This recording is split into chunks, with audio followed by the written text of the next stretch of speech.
Okay, welcome Let's everyone do to this. Nonprofit Problem Solver. This is episode 25, and I have as my guest Anna Bruni Sabhaney.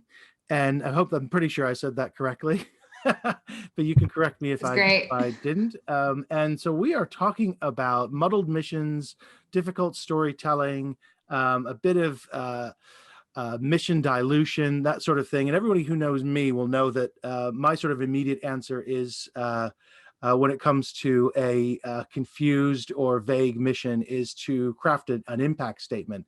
And that gets you a nice, terse set of words. But I think, Anna, we're going to talk about something a bit deeper and broader across the organization, aren't we? Yeah, Okay, so do you want to give us an absolutely. introduction and tell us a bit about your background and where people can find you online, and then we'll get into it. Yeah, sure. I am Anna Bruni Sabhaney. I've got an organization called the Confluencers. So my sole mission and purpose and objective in life at the moment and for the foreseeable future is to basically help nonprofits solve this specific problem. I didn't quite start this way. So I actually started in 12 years ago in civil engineering. And that's sort of where, for the first time, I came across this really frustrating experience that I'm sure a lot of you here or listening on replay will have gone through, of basically pitching something that you're really excited about. I still remember it was, I think I had just graduated, and I was pitching one of my first projects to a client. I was sitting around this room with lots of board members, and I was so excited, and it was about flooding. And I was just so excited to share it with these people. And the reaction I got was they just were not interested. Just blank They were stares, huh? they were just blank. Like they were interested in other parts of the project. They were excited about the aquarium. They were excited about the hotel, the landscape. But my part, which was, look, I've managed to keep all these people safe from flooding. Isn't this awesome?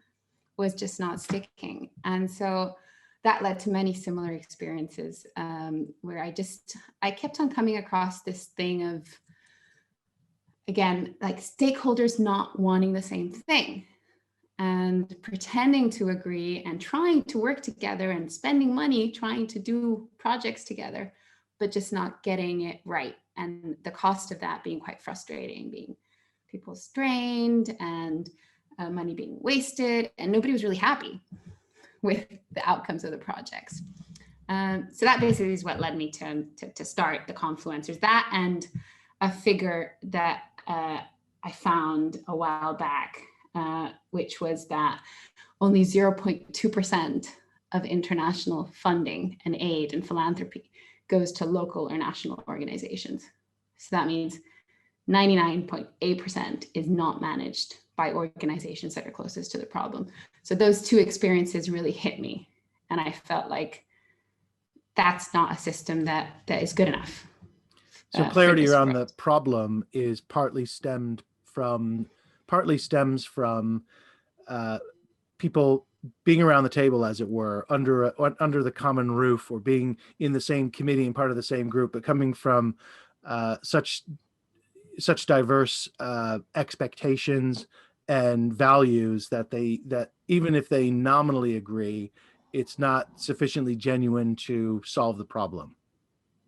Yeah, exactly. And I think what you've hit on now, that point, like the expectation and the values, I think that's a really important point, which we sometimes sort of brush over, because it's harder to pick out. Like somebody's expectations, somebody's belief systems, they're a bit less easy to talk about necessarily than like, what are you going to do today? Like, what activities are you going to deliver? I think so there's sort of a presumption that if someone comes forward as a donor, as a volunteer, or indeed a board member for a nonprofit, that they have accepted the values, or that the values resonate with them, or there's something that connects them.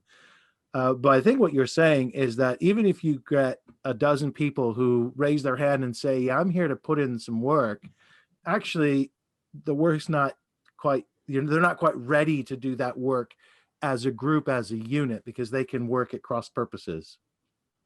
Yeah, and that's a great start. Like you need board members, you need people to buy into it. but that's the start. That's not good enough to drive complex long-term change. That's not good enough. That's not going to help you. That's not going to be enough of a strong relationship and of a common understanding of what it is that you're doing to be able to get you through like all those tough things that happen. Like what happens when your funding gets cut? What happens when you're all of a sudden you've got double the beneficiaries to help than you thought you had, or you come across some unexpected risks like COVID. Like to get through those hurdles that all nonprofits will face, that initial interest of, yeah, okay, let's do this. We've got a mission statement and a vision. Great. It's not going to be enough, because chances are that somebody in that board, and I've seen this a lot actually, even with the organizations I work with, and I say this very endearingly because I've been a trustee as well, but you'll have different people even within the board that have completely different activities and parts of the nonprofit's work that they are most passionate about. And so even within the organization, it can be tricky to agree, okay, well, what is actually our priority this year? What's our mission this year? What's our impact this year? How are we going to measure success this year? Yeah. And then when you get funders externally involved, it gets even more complicated. Yeah. And again, I find I've got an immediate response, which is this notion of an impact statement. And I often hear from executive directors who work to put together an impact statement, and they come back and say, my board's never had such clarity. It's really, they finally understand what we do. But that is admittedly a sort of short-term, immediate response.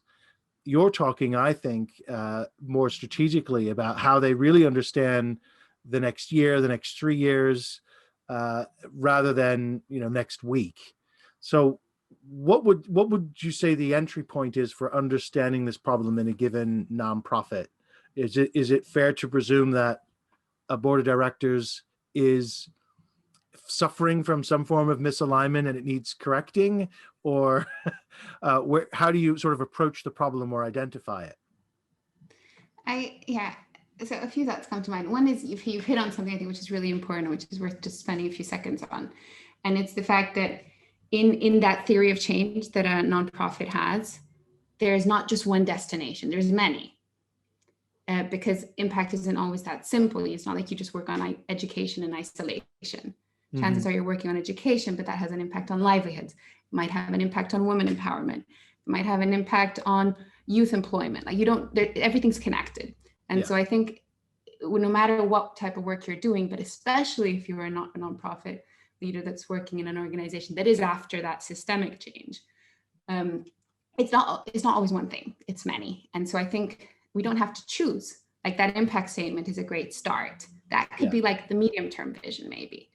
But then what I love to split it down into is if you have a systems map, if you get that impact idea out of people's heads and onto a piece of paper, where you put it all together and you map out all the interrelations between the processes that you're trying to affect, then you can very easily say, okay, well, actually, this part here of the system is our short-term goal. This is year one. But then after 3 years, say, we want to actually get into like we're shifting awareness, or we're influencing policymakers, or we're reaching a different stakeholder group. And so it's fine. It's not like you have to choose between them.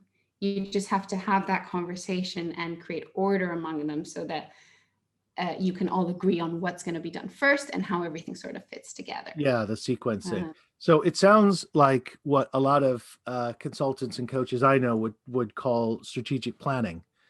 And interestingly, in the last 12 months, strategic planning exercises have either been abandoned or reconstructed or reformed as more sort of business continuity. How would you support or recommend people sort of understand this broader issue within 2021 and the sort of difficulty it is for us to see beyond a few months ahead? I fully accept that it's a challenge. Like anytime that the world or that an organization or that a region is hit by really, really unexpected events like COVID that we just weren't prepared for. Obviously, there's a lot of costs, there's a lot of difficult decisions to be made, like staff and cash flow. But I think my general feeling is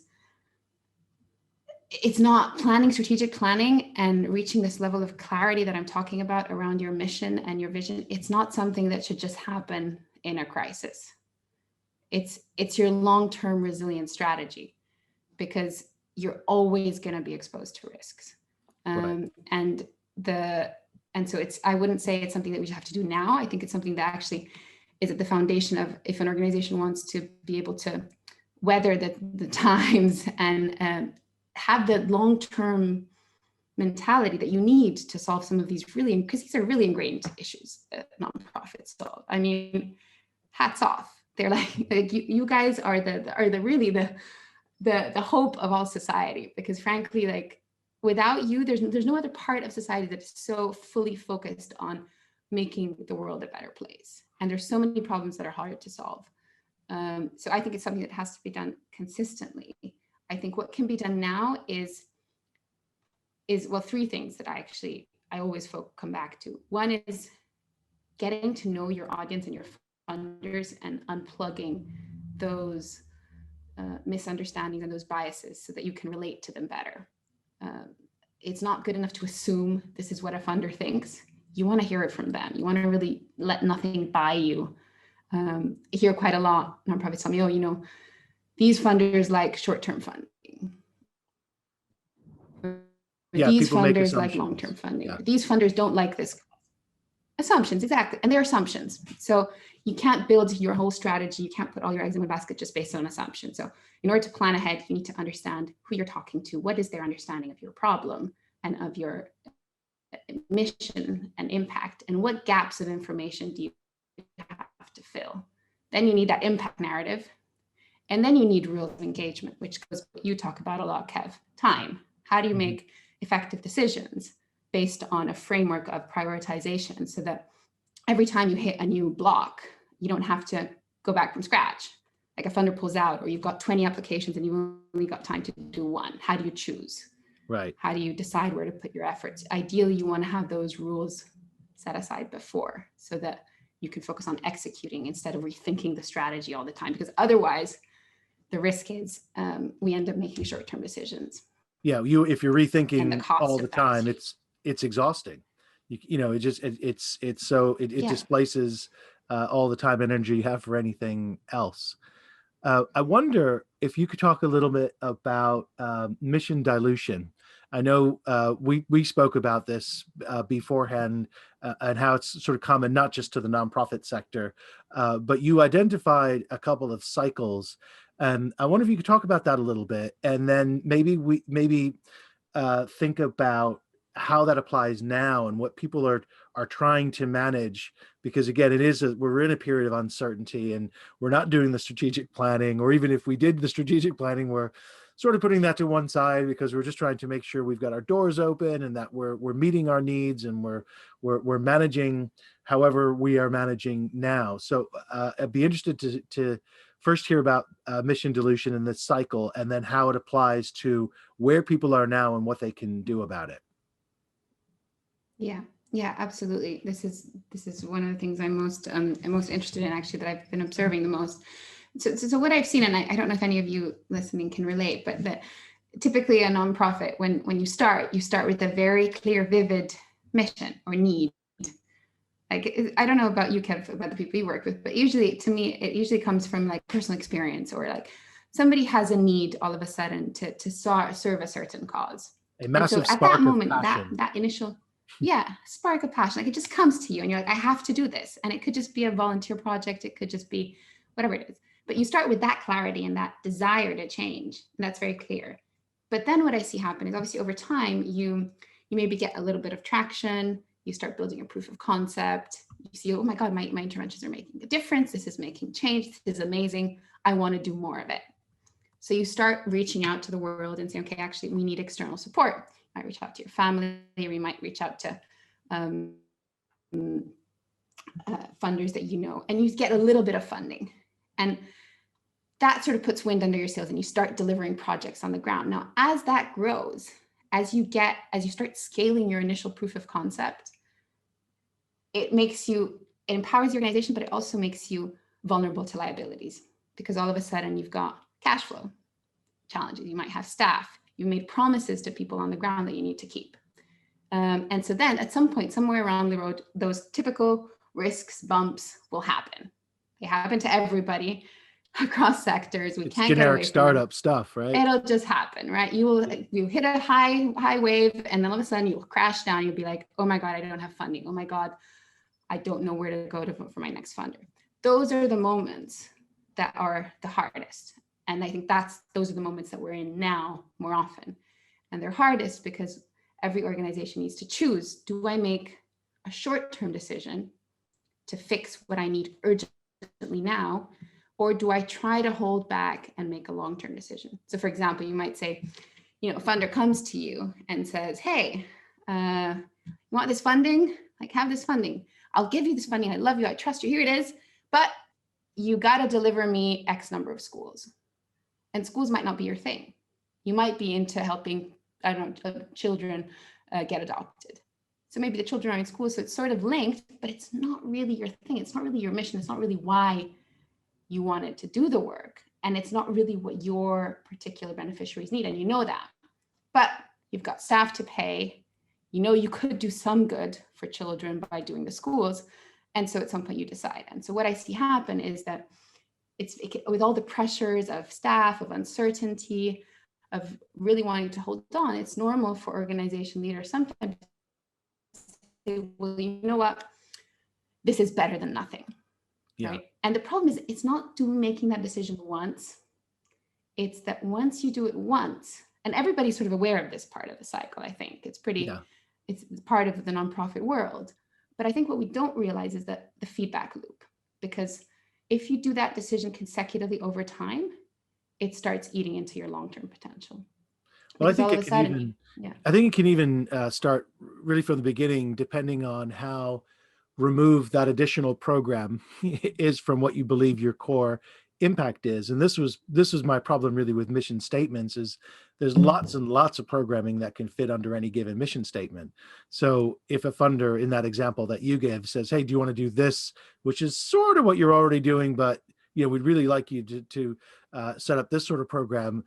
The way most missions are written, it doesn't seem like a conflict, because their missions are so broad, and because the purpose of a mission statement is often to inspire and set aspirations and create ambitions for the organization that bring people to your cause, but they're not very good at this thing we're talking about, which is decision making.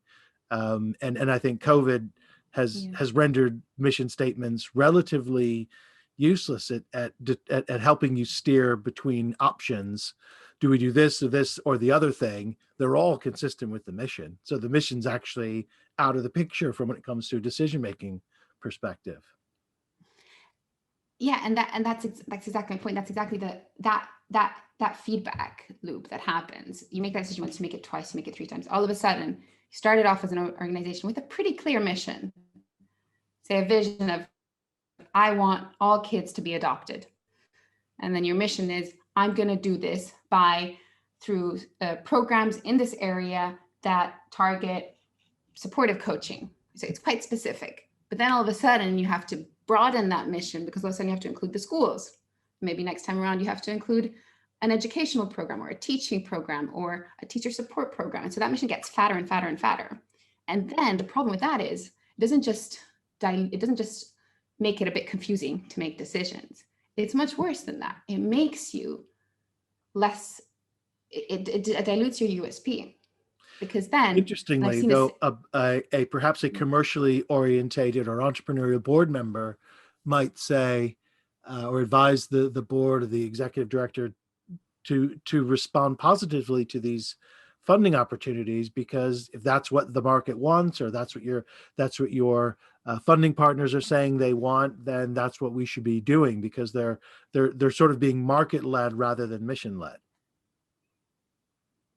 And I think that's a great point, and I know that happens all the time, and there's a great response to that. And I think it's actually that clarity, having that specific clarity is actually the key, because the first question you need to answer is, who are you serving? Because if you're not clear on who you're serving exactly, and what problem you're solving for them. And this is with a business hat on, sort of. Your business will fail. And so I get the board member approach of saying, we need to respond to the market. Now, the challenge that NGOs face is it's a double-sided market. On the one hand, you have the beneficiaries that are the people that are your number one, your outcome. They're going to get the benefits of your work. But the person paying for it, the customer, is, I think, what I really am a big advocate for is, I think the dial has gone too far the other way. And I think we can get really confused if we think that just doing what funders tell us is going to help our organizations, because funders don't know. Like, funders rely on nonprofits for the information about the problem. And the mountain is reality, and the nonprofit owns that mountain. They have a map of that mountain. They know it inside out, tree mountain, looking at a lake that reflects the mountain. The proposals, the information that as a nonprofit you send out into the world, it's like a fuzzy reflection of your mountain, right? Yeah. And the funder's on the other side of the lake. So he relies on nonprofits to say, actually, Mr. Funder, I know you're really passionate about schools, but in this specific area, schools are not going to work because.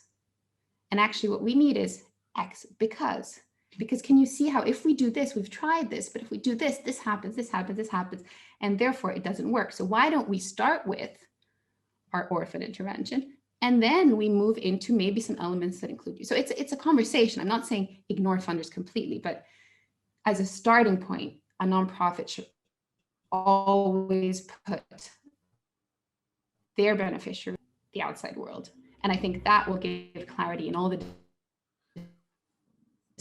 decisions, because that'll also help you figure out which funders to go after. Yeah, and you want funders who... How do you find... Sorry, not the best connection here at the moment. Sorry about that.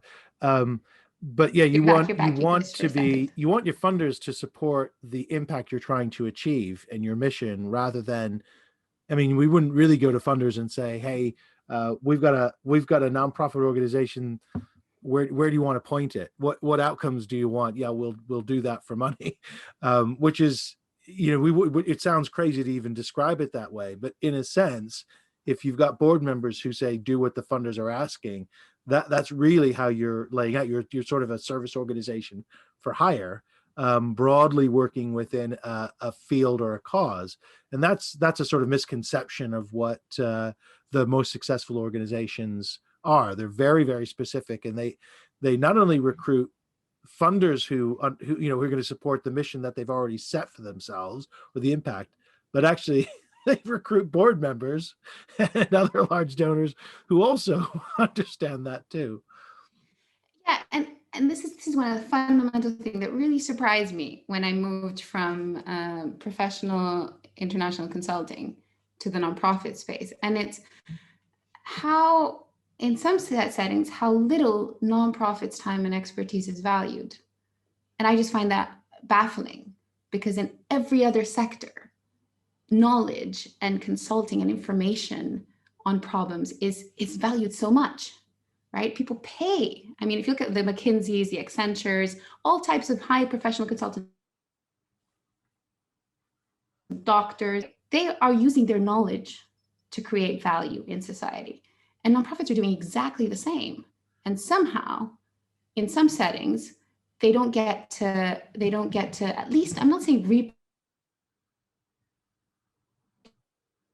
learning to be comfortable and to be able to maintain that knowledge and grow that knowledge, and also have it respected and recognized in conversations. Because I really see, the social change problems that we need to solve, they need both. They benefit from both. Funders bring different perspectives. They're typically businessmen, philanthropists. They have a different perspective to bring into it. They can bring effectiveness. They can bring maybe a different worldview. There's so much they can bring to the table. But knowledge of the problem, I don't think is necessarily always, and this is a generalization, their number one area of expertise. That's the nonprofit's area of expertise, because they're on the ground solving the problem every day. Yeah, the programming. And it's not, you don't mean just the knowledge around advocacy, for example, which is a common nonprofit area of expertise. And they might get asked about advocacy or some specialist questions about their area, but not in the way that you've described, not in terms of problem solving as it is. Yeah, and I think it's interesting you say that, because it's things that probably a lot of nonprofit leaders might not even recognize the scale of their own knowledge, because a lot of it comes from experience. It's not like it's taught, right? Like Right. every single second that somebody spends with a child in a school, every single second somebody spends observing how a teacher teaches, every single second somebody spends listening to somebody that's faced addiction, to their stories, they're understanding the root causes of and what doesn't. I mean, just the other day, I'm working for an organization that works on Indigenous issues, and there's so many things about the knowledge that these people on the ground are accumulating about forests, about what grows, what doesn't, what's resilient to climate change, what's not. It's all in people's head. It's all hidden, and nobody appreciates it. And it's not written down. It can't be leveraged. No. So I think that's a type of knowledge. It's experience knowledge. It's knowledge about what works. It's knowledge about people's perceptions and beliefs. It's all things that actually, if you think about it, the business world values and spends tons of money on, because that's what the marketing sector is about. It's about knowing your customer. And each big business spends so much money on knowing their customer, because they know that if they understand their customers' problems, fears, desires, and needs, they will be able to come up with a product or a service that will serve them. And the nonprofits have that information. They're sitting on it, but yet sometimes they don't get the credit or the recognition for it. It's interesting. A lot of philanthropists, whether they're individual givers or the sort of institutional grant makers, if you look at their websites, they refer to their impact in the amount of money that they've given to particular areas. And I always found that as odd, because it's like, well, okay, you're facilitating your grantees to make an impact, and that's great. I mean, the money is sort of an intermediate impact, but the way it's claimed is like, okay, our job is done. We've doled out the money and the funding, and I was just like, well, if that's all it took, we wouldn't have, we'd live in a different world, right? Another key thing, which is we also don't give just the way we don't give nonprofits the space and the credit to actually own their knowledge, to get rewarded for it, to have a bit more freedom and agency in how they manage funds. I think the same happens with funders. We still see a transaction of just like money goes one way, but it's not. It's like, why do people give? They give because they need more meaning in their life. They give because they care. They want to find something that they can do and find purpose and use their resources and their skills in a way that helps. And we don't also give funders always the space to say, you know what, I'm not just doing this for the beneficiaries or for the nonprofit. I'm doing this because I want to have meaning in my life, and that's okay. And I think also that conversation is never had, which again makes it very difficult. Like when funders thought they have to come up with all these criteria to assess different organizations, and they're not often given the space to say, well, because I like it, because I'm interested in it, because it's my passion, right? They also have to post-rationalize, because the sector has pushed both to do these extreme things. And instead, actually, I want to see relationships, and I do see them, where there's no us and them.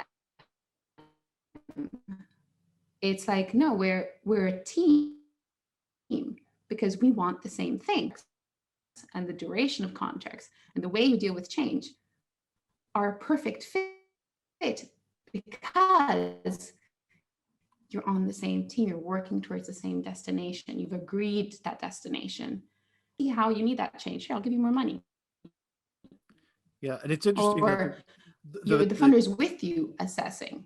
Right, yeah. And what you want really is it's a sort of three elements to it. You need obviously the board to understand that in between the sources of funding and the programming, there, you have to have this alignment about what it is you're trying to achieve, and that again, that sort of that impact, because you need to get the results. And if you pull the programming off in different directions, you're always going to dilute the results, because there isn't that focus, that singular focus on running that operation well. I mean, any service, any operation, any programming still takes work and effort to be successful. It doesn't. You don't get results by accident.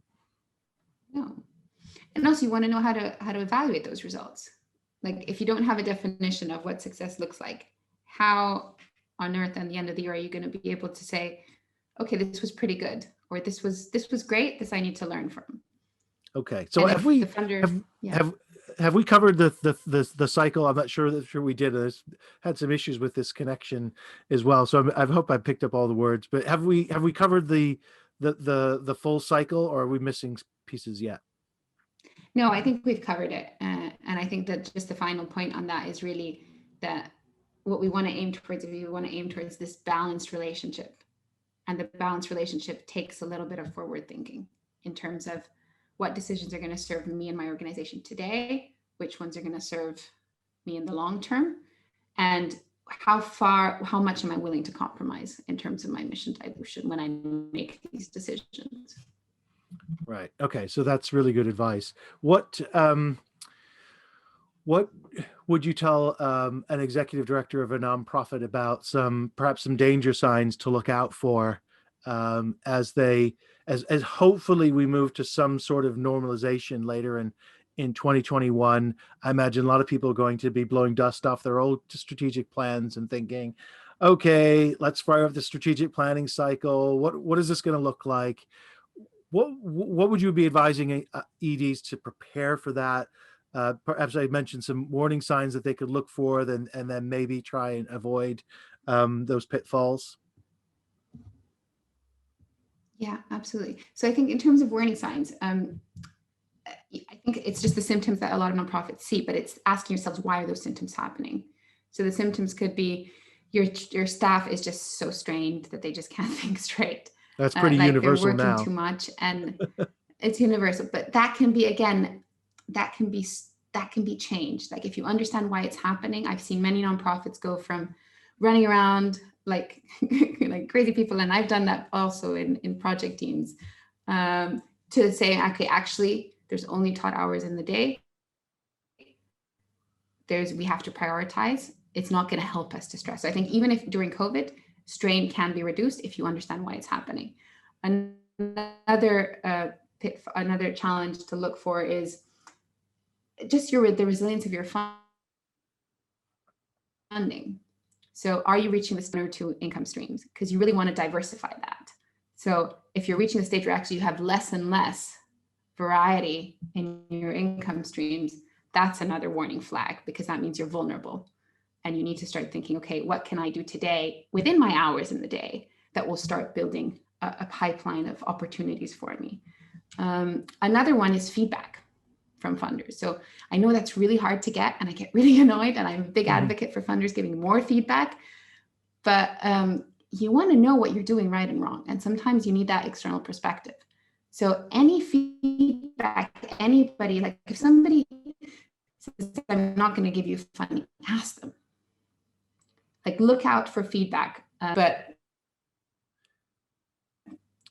feedback from the ground. So feedback from people that you're helping, because right. they, so, yeah, the way they see and experience the work, Yeah, apologize if I'm cutting across you again. It's sort of not ideal signal here, but I just wanted to, on the feedback, that as a takeaway for executive directors is even when you are doing well, getting feedback from your funders, the foundations and so on, about and I'm thinking specifically around grants, about what's working well and what isn't.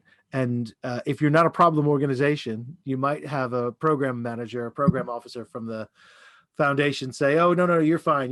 We don't worry about you. But your recommendation might be to go back and ask for, no, I guess we're not a problem, but still, can you tell us what we could do better, or what we're doing well, what we need to make sure that we keep doing, just so you have that confirmation. Yeah, I mean, I do that regularly. I email my clients and my collaborators and people I volunteer for, and I say, hey, it's been a while. Tell me, like, what did you like? What did you not? What can I improve on? Because everybody can improve. So I think that's a big one. But in terms of what else you can actually do in 2020, now I know that I think there's a difference between organizations that have actually been able to pivot and are able to continue their activities despite COVID, and ones that just physically cannot. If you physically cannot and you've had to put a stop on some things, then obviously that situation is different. But if you can continue your activities, my message would be, don't let COVID slow down your hopes or your fundraising. Like, go ahead and plan. Like, Don't stop fundraising at all. Businesses and organizations that are thriving. No, there's organizations that are thriving. One of my clients had a great winter recently. They got more funding than they got the year before, and they've got abundant opportunities. Me and my business, I'm still planning ahead. I'm mitigating the risk, but I'm still planning ahead. So don't let COVID be an excuse for not taking consistent action towards your goals. And if instead you've had to slow down, use that thinking time. Use that to reflect and look back on your work and say, okay, what worked in the past few years? What didn't? What can I align? What do I want to do next when I have the opportunity to start? And I think a lot of organizations out there are doing that. Yeah, that's great advice. What, as we draw to a close, Anna, tell me what sort of training and programs and consulting that you do, and then we'll round out with people how to get in touch with you again. Yeah, so I work with organizations in a number of ways, but at the moment, my main focus and the way I've decided that will benefit the most number of people possible, which is my goal, is I've launched a new training program. So I've pretty much distilled everything that I've been listening, observing, using, testing out with clients, mistakes I've made, into a pretty digestible, practical, step-by-step training program. And the goal of that is, again, it's focused on solving those three areas that are a little bit tricky to get out of that cycle. So how do you figure out, I'm not going to point that finger, how do you figure out what bias, like why your funders are not reacting the way you want them to? Like, what information is missing that you need to get across, and what are their beliefs? What is that impact narrative that really makes sense for your organization, that includes your short, your long term, it has a map of everything, and it really resonates true to your goals, and taking decisions are as streamlined, peaceful, pleasant, and Pacific as possible. So that's what the training focuses on. Yeah, so if it's something that sounds like it's up your street, then please just reach out. We can have a chat, we can see if it's a good fit. If it's not, I can hopefully advise some other resources. So that's the main focus for me.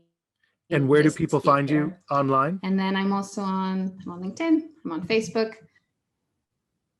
www.theconfluencers.com. Okay. And I share a lot of blogs and videos and stuff there. So yeah, please reach out with questions, with ideas, feedback. That's great. Thank you so much. I'm sorry that we've had some technical issues. Hasn't been the maybe the smoothest conversation. I've spoken over you far more often. It's a bad habit of mine anyway. But it's probably, you've got the worst of it. That's okay. We probably would have done it anyways. So right. Okay. Well, this has been episode 25 of the Nonprofit Problem Solver with Anna Bruni Sabhaney, and we've been speaking about trying to get clarity on your mission and speaking to fundraisers and getting feedback. And so thank you to Anna. If you want to catch up on all the episodes of Nonprofit Problem Solver, they are available wherever you get your podcasts. So thank you. I will see you next Wednesday at the same time. Thanks, everyone.